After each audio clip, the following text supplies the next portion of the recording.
Inanunsyo ng Bureau of Treasury kahapon, October 31, na bumaba na sa 14.27 trillion pesos ang kabuang utang ng Pilipinas ngayong Setyembre. Ang naturang halaga na mas mababa ng 80.9 billion pesos na naitala kumpara noong Agosto ay dahil sa net repayment ng mga foreign loans kasama ng magandang paggalaw ng third currency.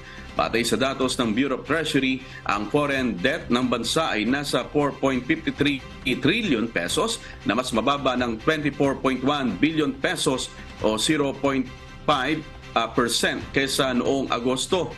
Dahil naman sa net redemption ng mga government securities, kaya ang utang ng pambansang pamahalaan sa loob ng bansa ay umabot naman sa 9.73 trillion pesos na mas mababa ng 0.6% kumpara noong nakaraang buwan.